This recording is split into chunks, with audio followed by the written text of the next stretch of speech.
Today we're going to walk through a quick tutorial on how to fill out a communications request at Ambrose. To find the communications request form, you need to start at the SharePoint homepage. The SharePoint homepage is found at connect.ambrose.edu. Once you get to the homepage, you'll notice on the right-hand side, there's a list of useful links. The communications section is at the top, and the link that you want is the communications request link. When you click on this link, you'll be taken to the communications request form. First of all, select the kind of request that you want. A drop-down list is provided here with different things that you can ask.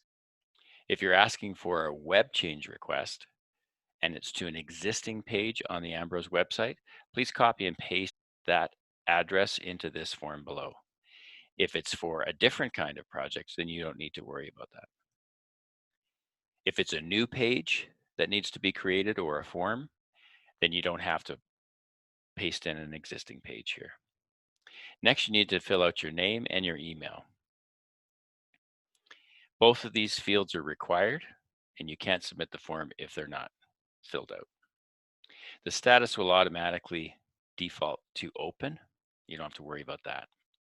Next, pick your department, and then tell us what the title of the project is for us to refer to. The next most important thing is we need to know when you need this.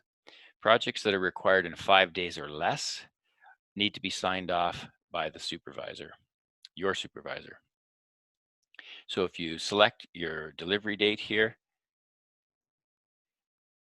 and then it is required that you need a supervisor's approval on this, then just select your supervisor off this drop-down list. Next, tell us about the project or product or service that you requested. Give us a brief description here in that field, and then the next field you need to fill out is the purpose or goals of the campaign. What is it you hope to accomplish with this? Are you promoting attendance for an event, increasing awareness, or recruiting students? That information you need to fill out in that field. The next field is what is the call to action? What do we want the viewer to do? Do we want them to, for example, buy a ticket, attend an event, donate to Ambrose? That information you need to put in that field there. In the next field, we need to find out who is this specific message for. There's a drop-down list that's provided here that has the target audiences that could be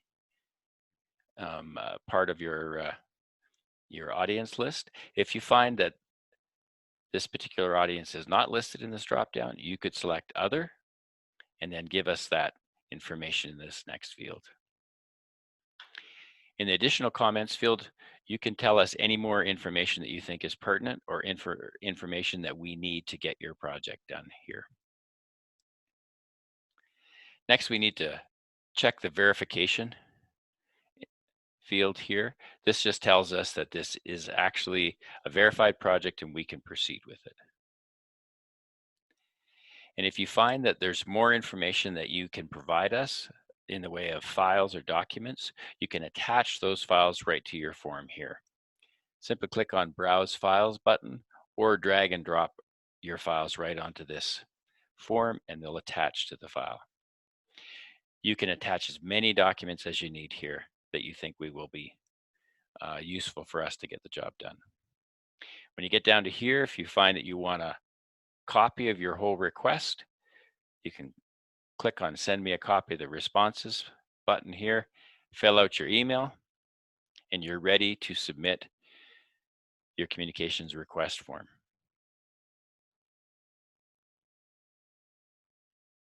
You'll get a message that just says we've received your form and we'll be responding to it, usually within 24 hours.